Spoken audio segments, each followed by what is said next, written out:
We good? OK. Thank you. Thanks for coming. I appreciate the time here and sharing this with you. And as I was stepping back and thinking about today's presentation, I thought I would do a little bit of a historical perspective on a project we've been doing for about 6 or 7 years called GraphLab for large-scale machine learning. This is a project that came out of a university research lab, my lab, and became a really popular open source project. And as I was stepping back and thinking about the evolution of our project, I realized it followed a little bit of the evolution of technology in general. And if you think about the evolution of technology, the first phase is a phase of possibility. Here's something that you couldn't do before that is now possible. I think this is well characterized by the horsey, horseless carriage. For a long time, we're riding around in horses and carriages, and then somebody invents a motor, an engine. They stick in the back of the carriage, and there it goes. It moves by itself. It's kind of exciting. But they feel so overwhelmed by this possibility that they stick a head of a horse in front of it so they feel a little more comfortable. Some time passes, and more people want this technology. And we move to the phase of scalability. And that's well characterized by Henry Ford's work, where in the first year, they were producing about 10,000 cars. And 2 decades later, they were producing about 10,000 cars per day. And the phase of scalability is well characterized by the famous Ford phrase, which said, any customer can have the car painted in any color that he wants, as long as it's black. And people are not so happy with this car or this particular very rigid structure, and they want more. And then technology moves in what we call the phase of usability. We're not just happy with a car. We want more. We want a Cadillac. And we want amazing features like a windshield wiper. And things to help me use it, like gas stations and safety features like ABS and easy-to-use features like automatic transmissions. And this phase of usability is what allows us to go beyond experts and enthusiasts to a broader adoption. So if you think about it, we can think about the evolution from possibility through scalability to usability. And I've been working on machine learning for many years. And I can step back and think about machine learning's evolution. And what's the phase of possibility for machine learning? It's hard to characterize that, but I really love this example from about 50 years ago by Rosenblatt, where he built this box, the box on the right here. That box is a camera. It has 20 by 20 pixels, 400 pixels, 0.4 megapixels, I should say. And when you show the images of squares, triangles, and circles, it would move some motors in the back and learn to recognize those shapes. So as you show the new shapes, you'll be able to recognize whether it was a triangle, circle, or square. That's possibility. It's pretty cool. And you can see that phase of possibility machine learning evolving for a long time again and again and again. So if we look at 1998, Yahoo had this great idea.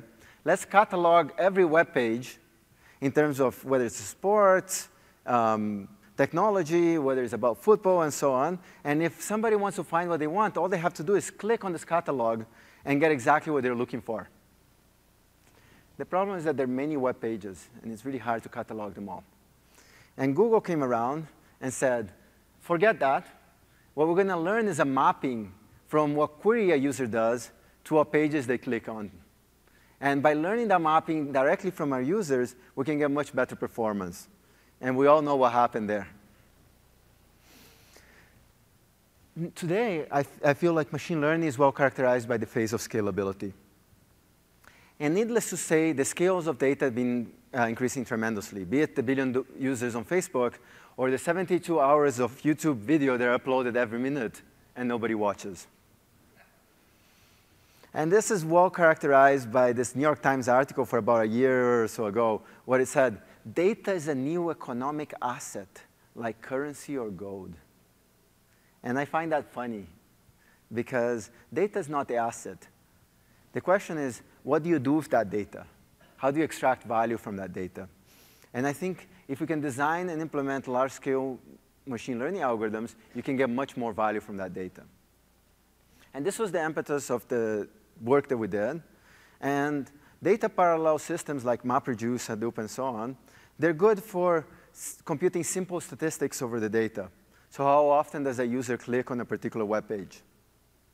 But there's more to machine learning. There's more to data analysis.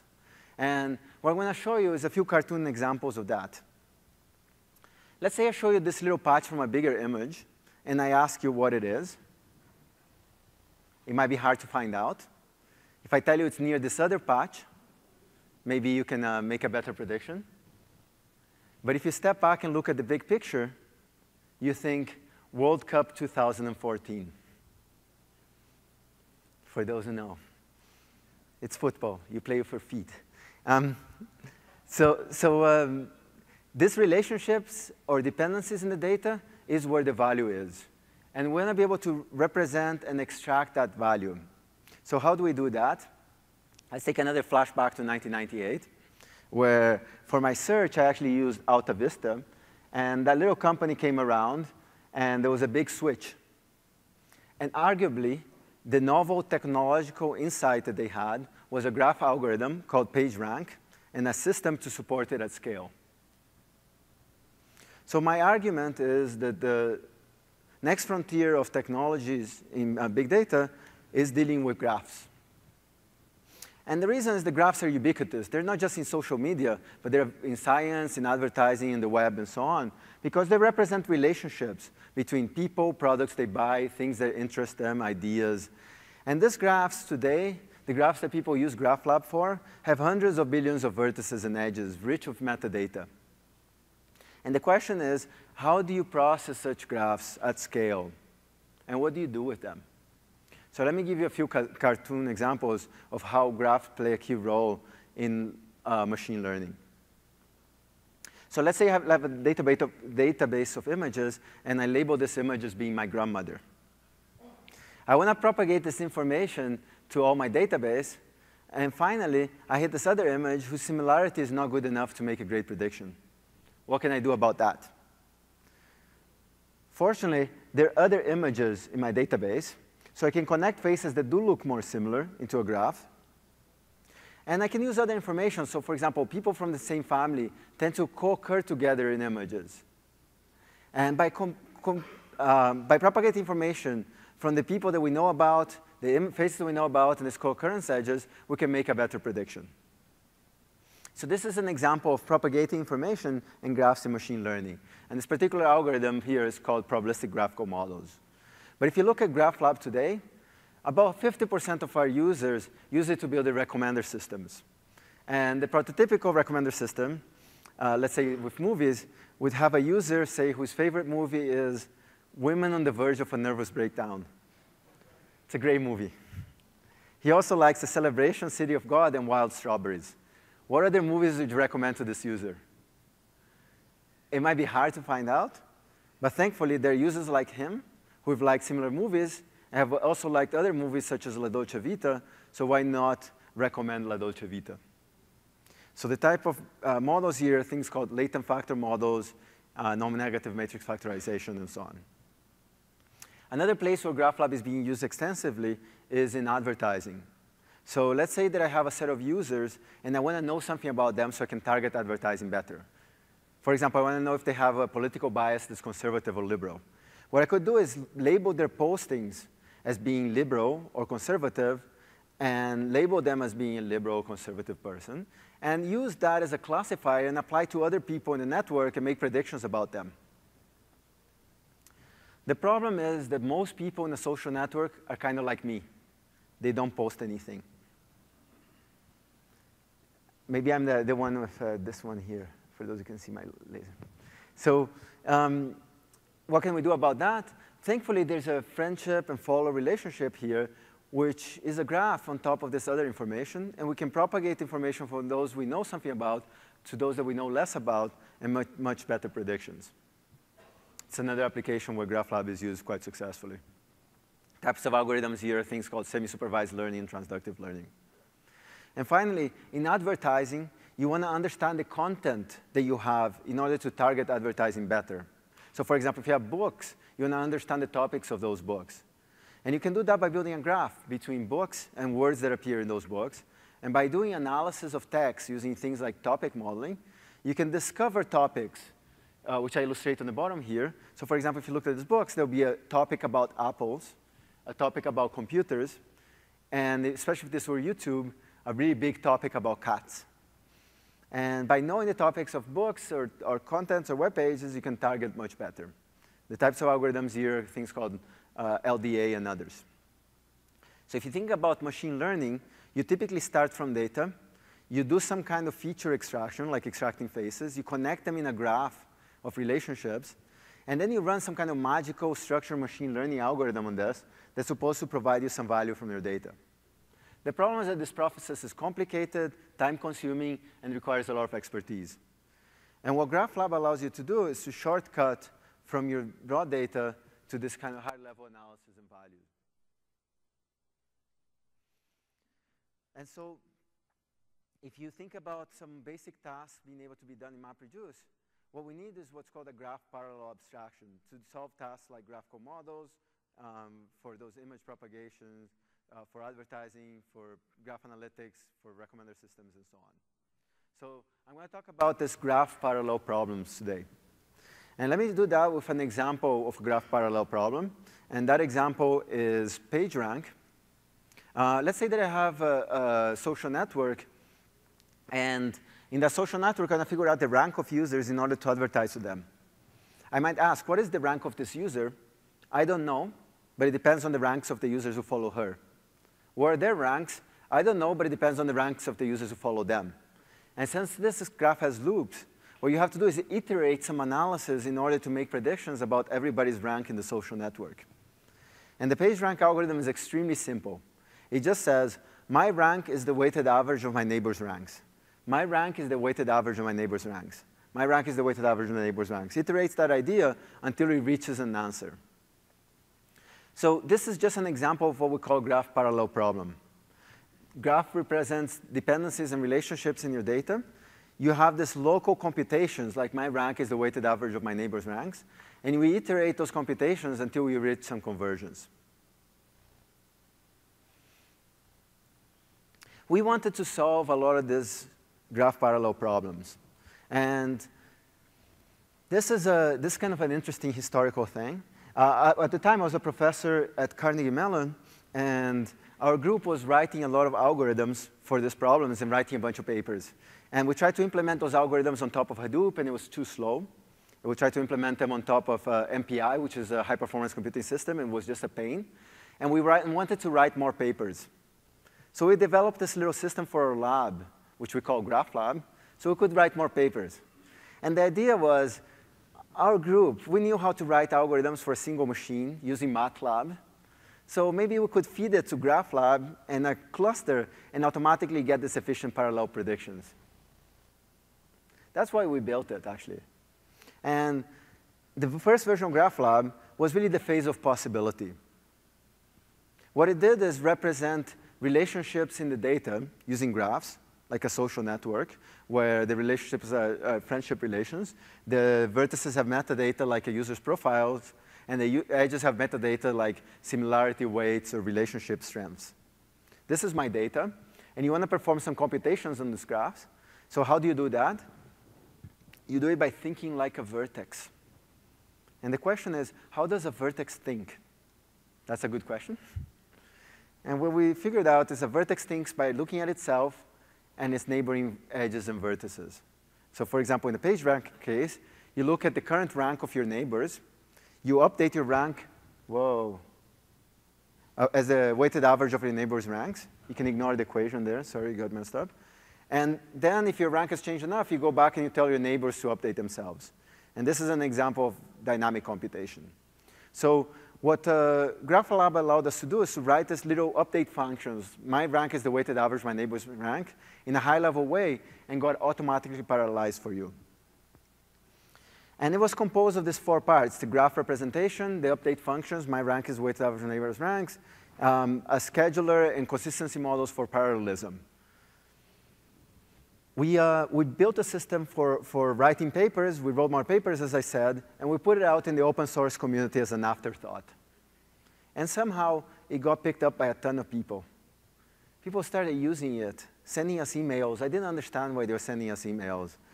But they kept asking, how can we do this, how can we do that, and contributing their own algorithms and systems.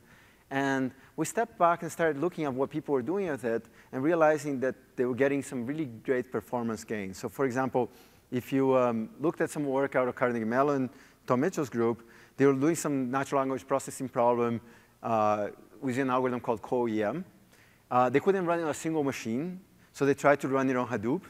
And with 95 cores, they were getting about 7.5 hours, which was good. They couldn't solve the problem before. They used Hadoop. It took 7.5 hours, but at least they solved the problem. The issue is that they had to iterate again and again on this, and it was taking a long time, and 7.5 hours is pretty long.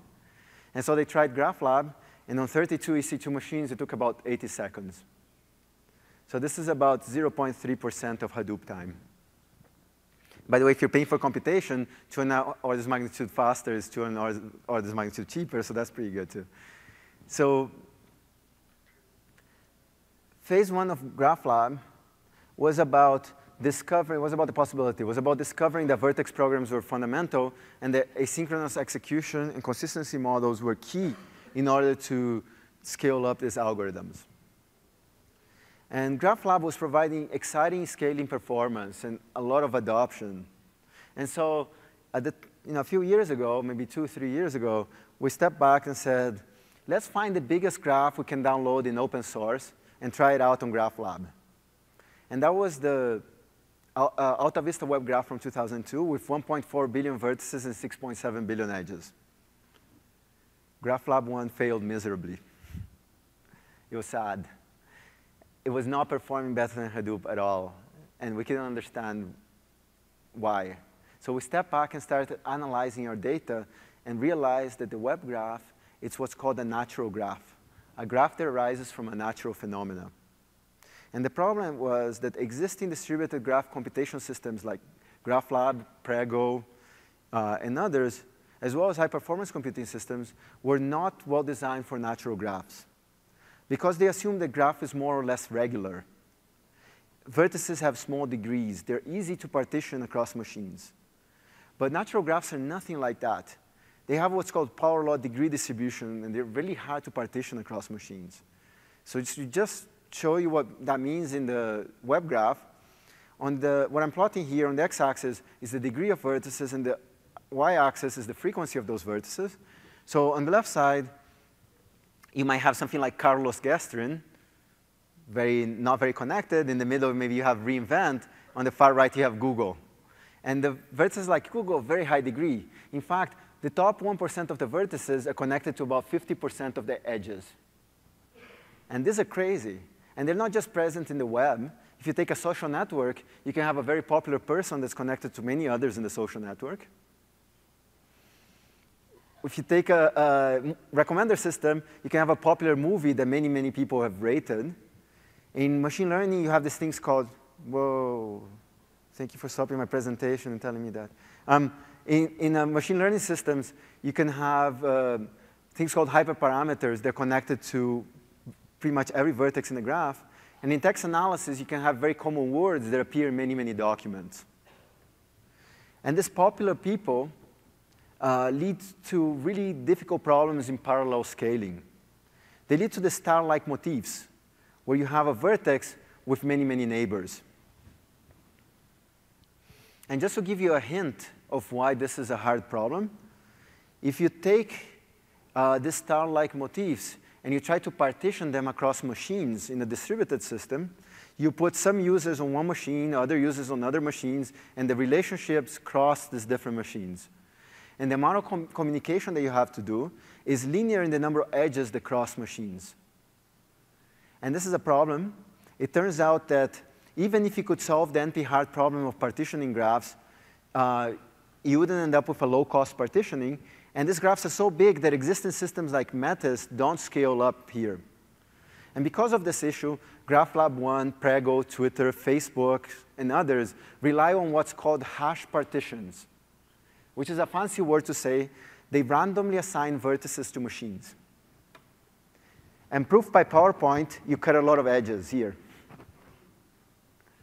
And here's my only little theorem for the talk. It's easy to prove that if you have p machines, you cut 1 minus 1 over p edges. So if you have 10 machines, you cut 90% of the edges. If you have 100 machines, you cut 99% of the edges. you might as well use MapReduce. That's why GraphLab 1 was not performing well in this graph. And so GraphLab 1, Prego, and others were not well suited for natural graphs. And they led to poor performance because these high-degree vertices and low-quality partitions. And that led us to the development of GraphLab 2, which happened about 2 years ago, which we codenamed Power Graph. And it was absolutely focused on scalability. And the way that we did this, it was by stepping back and looking at programs and trying to understand what those programs look like. And if you look at a particular, you don't have to understand this program, but if you look at PageRank, for example, you can break it into 3 phases. First, we gather information about our neighbors. For example, what's the weighted average on neighbors' ranks? Then we apply that information to ourselves. We change our rank. And then we scatter information around our neighbors. We go and tell them to do something. So there's 3 phases of computation: gather information on our neighbors, change ourselves in the apply phase, and scatter information. And with the amazing marketing team at Carnegie Mellon, we called it the gas decomposition, where you gather some information about your neighbors in data parallel wells, like MapReduce, on your neighborhood. So it's a local version of MapReduce. Then you use that to change your value. Then you do a data parallel scattering of information around your neighbors.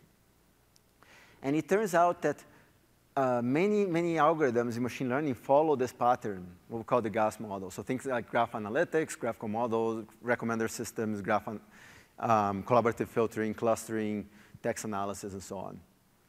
And this new type of way of expressing these parallel algorithms led to a new way of thinking about distributed graph computation. Rather than splitting vertices across machines, what we do is we split edges across machines, and we take these high-degree vertices and replicate them. And the communication that we have to do is linear in the number of machines a vertex lives in. This is called the vertex cut problem, and percolation's theory suggests that you can solve this problem efficiently even in natural graphs. And in fact, one of the things that one of my students got a PhD for was coming up with new types of streaming algorithms for doing vertex partitions for very large graphs, and provided order of magnitude performance improvements on GraphLab. So this is kind of the core technical ideas of an abstraction. But actually, we built this open source system that got quite a lot of adoption. And I would say that one of the great reasons it got adoption was because it provided some value. And one of the great values was performance. So for example, if you take a task called triangle counting, which is a benchmark task, but it's used in advertising. You want to find people in a social network, they have many 3-way relationships, because these are people greater to advertise to. They're part of tight-knit communities. If you look at the Twitter graph from 2010, that had about 34 billion triangles to be counted. And in 2011, there was a paper written where they used about 1,000 Hadoop machines, and it took them about 400 minutes to do this processing. With GraphLab 2 and 64 EC2 machines, it takes about 15 seconds. And this is not just because GraphLab is written in C++ and Hadoop is written in Java. But it's because making the graph abstraction explicit, you can asymptotically prove you're going to get better performance. It's kind of a theorem, which is cool. But running time is not the only measure of productivity. Another measure of productivity is programmer's time. So if you take the text analysis problem that we described before, called topic modeling, this is a very important problem. And Yahoo wanted to be able to advertise better to their web pages, so they built a system just to analyze text in this way. It's a really cool system that Alex Mola built, and it could process about 150 million tokens per second. That's fast. With GraphLab 2 and 64 machines, we can process about 110 million tokens per second. The difference is the Hadoop system, the Yahoo system was built specifically for this task, highly engineered. The GraphLab system took my student 4 hours and 200 lines of code to implement. So one measure of productivity is running time, the other one is programmer's time. Now, if you step back and take that graph that was stomping us with 1.4 billion vertices and 6.7 billion edges, and we now run it on 64 EC2 machines, about 1,000 cores, 4 terabytes of RAM, we can make a pass over the graph in about 7 seconds. So that's about 1 billion edges processed per second, and it was only 30 lines of user code to write this. And at that point, we're also feeling pretty good about ourselves. And another one of my students walks into my office and says, buy me a Mac Mini. And I think he wants to watch TV with it or something. But he says, no, I can solve web scale problems on any computer. And so there's a genesis story for things that may or may not be true. There's some for names that may or may not be true. But there was a lot of web projects, cloud projects with animal mascots. I had a dog that I loved, a Labrador, so we called GraphLab for Graph Labrador. Apple said, I'm going to build a small version of this. I'm going to call it GraphChi for Graph Chihuahua. And what I'm going to do is exploit SSDs and hard drives to be able to scale up to much better, bigger problems, even on small machines. And the problem of using SSDs or hard drives is random accesses. If you lay out a graph on disk in the natural way, you have to read one part of a neighborhood from one part of the disk, another part of the neighborhood from another part of the disk, and you spend all your time doing this random access. And what Apple developed was a new method called the parallel sliding windows method, where you can prove and minimize the number of random accesses. Just to give you an example of performance, if you take that triangle counting problem with about 1,000 Hadoop machines, it takes about 400 minutes, and with about 64 GraphLab machines, it takes about 15 seconds, Apple can solve this on a Mac Mini in about 59 minutes.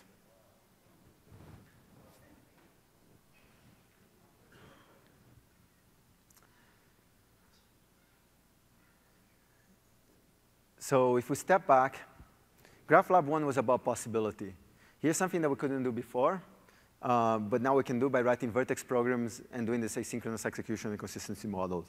GraphLab 2 was realizing the natural graphs are key for scaling up computation and developing this idea of vertex cuts and the gather, apply, scatter model. Now, PowerGraph, GraphLab 2, focused on scalability at a significant loss of usability, unfortunately. So if GraphLab 1 programs were quite intuitive, if you write in PageRank, you write something like this, which basically says, my rank is the weighted average of my neighbor's ranks. It explicitly defines operations, and the code is intuitive. GraphLab 2, you had to write this gather, apply, scatter model, where aggregations were implicit, and you had to understand how one piece of the aggregation went into another piece, and you needed to understand how the engine worked to write code. Although the number of lines between these two codes is similar, the one on the left is much more intuitive. So GraphLab 1 was much more flexible, but at a significant hit of scalability. While GraphLab 2 was much more scalable, but it was more like coding with handcuffs, which is kind of kinky, but maybe not that useful.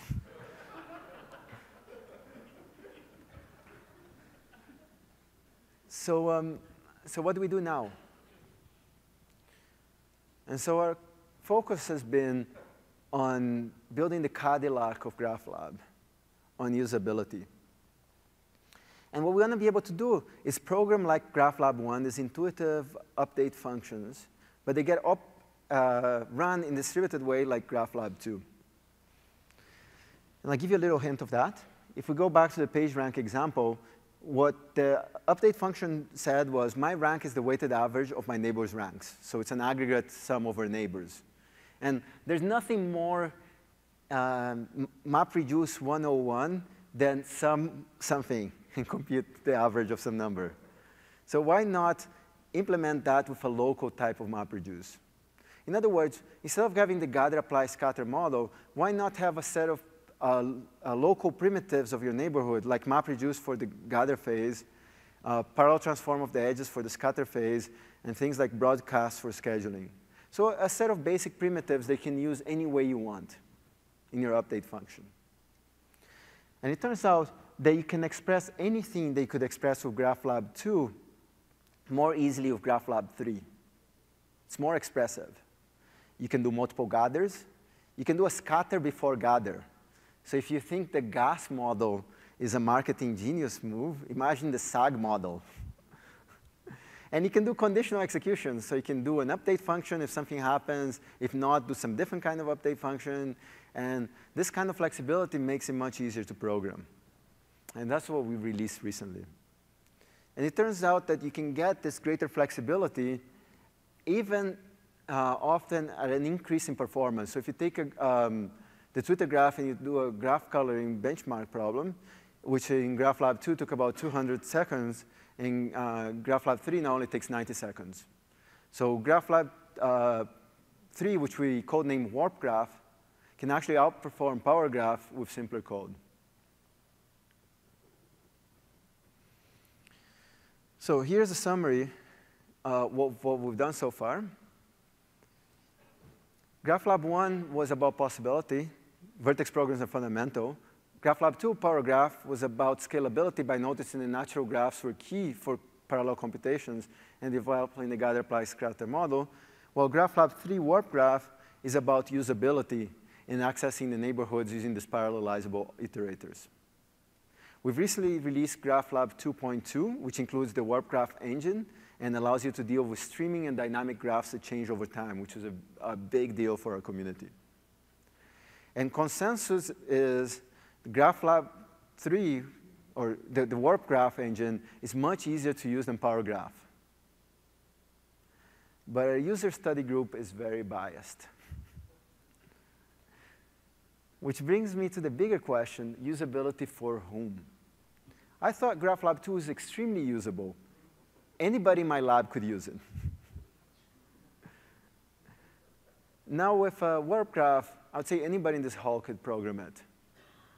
But we can do better. How can we do this for any data scientist or anybody with big data?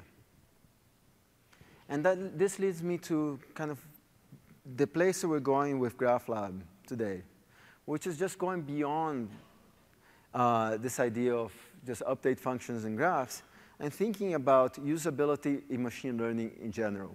What is the Cadillac of machine learning, in a way? It's a great time to be doing machine learning today. The amounts of data out there are ridiculously large and interesting. But it's more than that. People actually expect machine learning to work.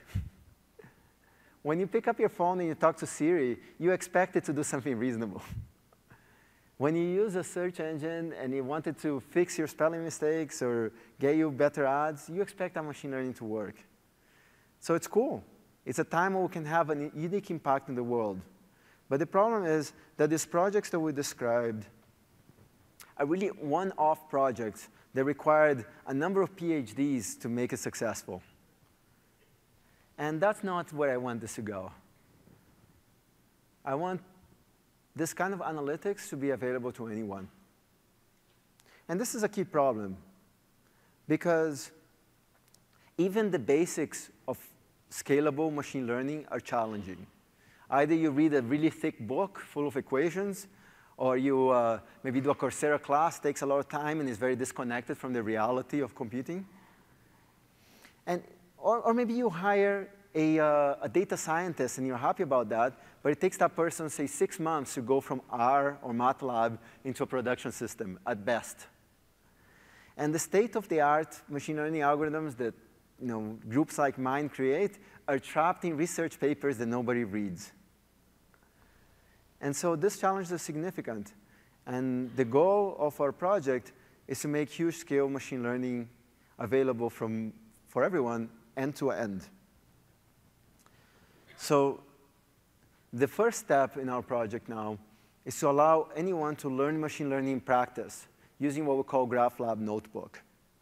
So before, you'd have to download GraphLab, compile some C++ code, and look at some tutorials to try to understand. Now we can do something much simpler. So let's start demos. We're going to have about 3 or 4 demos today. So demo number 1. Let's say you want to learn about machine learning. Instead of having to download or install anything, you can go to our website, and if the connection works, well, connect it. And now I'm connecting to a machine on the cloud that's all pre-installed with GraphLab. And we have lots of examples of machine learning problems that you might want to learn about. So for example, I said about half of our users build recommender system. why don't we have an example that helps you learn how to run a recommender system, how to build a recommender system? And what we've been using is what's called an IPython notebook, which is a really cool thing for those who have not seen it. I love wikis. I love Python. IPython notebook is a beautiful thing between the two. You can embed images, text, and code in the same place. So for example, if you wanted to build a recommender system, you have to go through the 7 steps. You have to import data, clean it, create graphs, feed it into GraphLab, predict, analyze your results, and so on. So here's the code that you might want to do to just start your data. And the code is in Python, and you can actually run it on this cloud machine. So I'm actually running it. And after I run it, the next step is to load data. So what I'm going to do is download some data. So this is some code that shows you how to download and parse some data set. And the code is here, as well as the explanations. Once we have that data, we can take a quick look at it. So this is a movie data set called Movie Lens. So it has ratings. So a particular user ID has rated a particular movie 5, 3 on this particular timestamp. Here's some information about some movies, their genre and the year. Some information about each user, the gender, age, occupation, zip code, and so on. Then you typically have to do some kind of data cleaning performance. After you do that, you can use GraphLab to take a look at your data. So for example, here's some things we learned. There's a power law distribution. Oh, come on. There's a power law distribution here. So some users have rated thousands of movies, while most users have rated no movies. And after we do that, we feed it into GraphLab. So it explains, you have your data, you feed the GraphLab, it creates a graph of relationship between users and movies they've liked, or products. And here's how it parses the data from a standard database into GraphLab. And once you've done that, and so I'm kind of reading this data in on this one machine in the cloud. And what we've done is create a graph with about 1 million edges. So it's going to say this has about 10,000 vertices, no, 10,000 vertex, 1 million edges. And then we can run a machine learning algorithm on it to be able to build recommender systems. So here's what it's showing. In the x-axis, the iterations of your data, and the y-axis, the error. And over iterations, it makes better and better predictions. And once you have that prediction, you can ask for a particular user which movies you'd recommend. And this is the recommendations and the ratings for a particular user. So something that was obscure that you had to find in a book, you can actually learn about in this wiki-style page on the web. So that's about learning. Learning about machine learning. How can I learn about machine learning in practice? Using GraphLab notebooks, and you can check that out. And now I've learned. And what I want to do is what everybody else does. Take that code, download it, tweak it a little bit, and use it for my application. How would I do that? In other words, how can I go from prototype to production using GraphLab and Python? And this is a big deal for us. GraphLab used to be this project where you have to do a lot of downloading and compilation to make work. Now you can just run pip install GraphLab and have the power of GraphLab on your machine. So now we're going to do that exactly on my terminal. So I'm going to do pip install GraphLab. And I have the power of GraphLab on my machine from Python. So let's do Python. So let's just do a first little play with data. And I'm going to use an example that one of my students is really keen on, or one of my colleagues now in the company. So we can use standard Python tools like pandas. And what we're going to do is read a bunch of data that he created based on James Bond movies, which he's really keen on. So the vertices of this data are going to be the James Bond characters. And we can create a GraphLab instance from this. So we can just import GraphLab into Python. So from GraphLab.graph import star. And there you are. In Python, now we have GraphLab, so we can create a graph. So a graph is going to be called G. And the vertices in this graph are going to be exactly this James Bond characters. So vertices are going to be V, And you have to say which field in this table is the character, and it's going to be by the name. So we created a little graph here, so we can do g.getVertices and see what we have in there. So here are the James Bond characters that we're dealing with.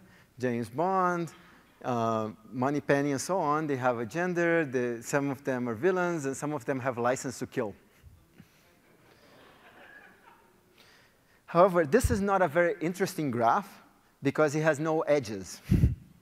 So let's add some edges. So we're going to add some edges. And these edges are going to be also read from a CSV file. And that file is going to be bond_edges. And you have to say what the source and destination of these edges are. So the source field is going to be source.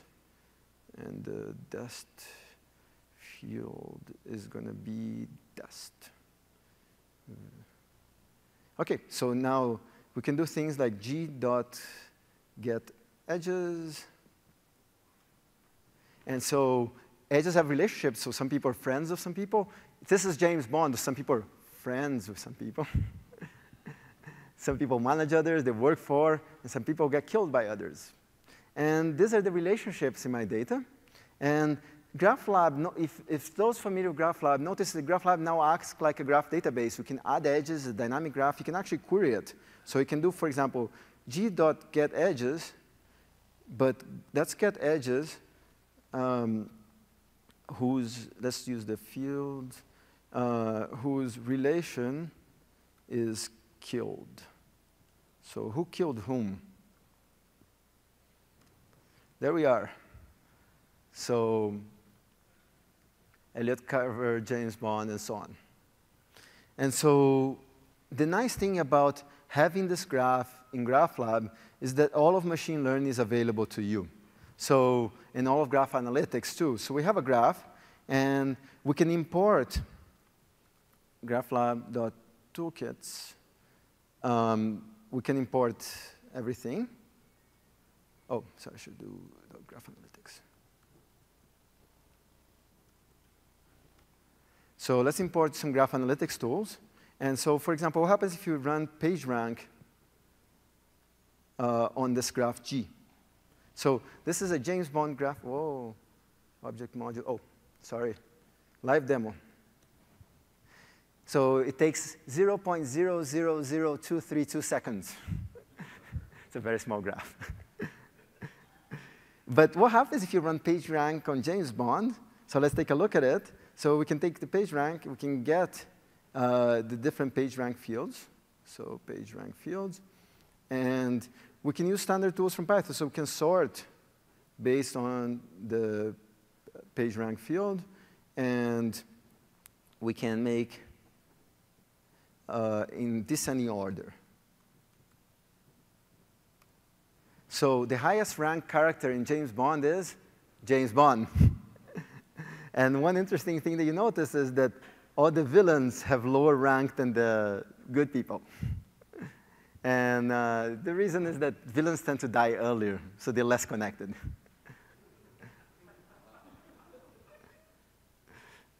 So what I showed you is the first part of this idea. You can do pip install GraphLab and play with it. But we can do more than this simple example. And in fact, we can go into the cloud on Amazon's machines with a simple change in command. So I'm going to go back to my demo. And what I'm going to show you is a little bit of Emacs code. So this code here from Emacs is exactly what we showed in that IPython notebook that explained recommender systems. So the first part here that I'm just going to run is loading that graph locally. So this is on my machine. I'm going to execute something where it takes this CSV files for users, ratings in the movies, and creates a graph with those files. And that graph is running on my little laptop. And now it's been loaded. And you can do g.summary. And we can learn a little bit about our graph. So it goes through a graph and computes some statistics. Without any modifiers, just computes some basic statistics around the size of the graph. And he has about 1 million edges associated with it, about 10,000 users. Now, by the way, just a little thing, if I run this again, it's much faster because underlying GraphLab has all sorts of caching things that makes computation faster the second time. And now we can run the same kind of algorithms that we talked about on the web on the local machine. So here's me going to run collaborative filtering, same code that was on that web page. I'm going to paste in here. And what we see is iterations over this graph and a few things to look at. This number here where it says RMSC is the error. The error is going down. And the other number to look at is this one here. It processes about 700,000 edges per second. And now that we have this, we can do all sorts of things like recommend movies to somebody. So here's kind of a command to recommend somebody's movies. This is the movies that person might want to watch. But 700,000 edges per second is pretty fast for my laptop, but it might not be fast enough, or you might want to be able to deal with bigger data. So what I'm going to show you in Emacs is exactly the same code, but I've changed one thing. Instead of launching GraphLab locally, I'm launching it on a remote machine, which can be in your own cluster, or it can be an EC2 machine. And instead of reading the data locally, I'm going to read it from S3. The rest of the code is the same. And just to prove that it's the same, I'm going to quit Python here. And then I'm going to just run that movie lens cloud code. And what this does is spins off one remote machine and downloads data to S3. So this is downloading. There's a little bit of time because you have to go fetch data from S3 into this machine. But now it's running. And if you remember, it's done now, much faster. But if you remember, whoa, what is this? In the previous one, OK, I'm going to run it again so you guys see this. In the previous one, it was taking about, it was doing about 800,000 edges per second. If I run here, you'll see it does about 4 million edges per second. So it is much faster on my machine, on a cluster, or on a beefier machine than it is on my laptop. And that's this number here of 3.7 something million. So in other words, GraphLab's power is available to you by just doing pip install GraphLab. The same code that you run locally can be run on the cloud by connecting to a remote server or to an EC2 machine. And the same reading of the data can happen from S3 or other sources. So what before was write C++ code and all sorts of things, now we can learn GraphLab from GraphLab notebooks. The same code can be run on your machine by doing pip install GraphLab. You can tweak it, play with it, and once you're happy, you can run the same code at scale on EC2 or your own cluster. And one great advantage of you doing this with GraphLab is the GraphLab toolkits with state-of-the-art machine learning are available to you in production. And these are a wide range of toolkits that have been contributed by us and other people to the project to do things like graph analytics, computer vision graphical models, clustering, text analysis, recommender systems, and more. So whereas before you had to read a thick book to understand machine learning, now you'll be able to learn about it in practice using GraphLab notebooks. Whereas before it took many, many months to go from R to a whole new production system at best, now you can do pip install GraphLab and then deploy an EC2 using the same code. And whereas the machine learning algorithms were trapped in research papers, now they can be fully integrated through this growing range of toolkits. We've been selecting a set of strategic partners to help us define the strategies and priorities of GraphLab. And if you're interested in participating, please email us at partners@graphlab.com. Many Fortune 500 companies are involved, as well as small and medium-sized, so from small startups, medium-sized startups, to very large companies. And this is exciting because they all provide us with all sorts of different feedbacks and contribution. So in summary, we've been evolving from the possibility of GraphLab through scalability and now to usability. GraphLab 2.2 is available today. You can help us define our future by emailing us at partners@graphlab.com. And needless to say, we're growing a really exciting, highly technical, but fun community around building this at scale. So if you're interested in joining us for all sorts of different positions, you can contact us at jobs@graphlab.com. Thank you very much.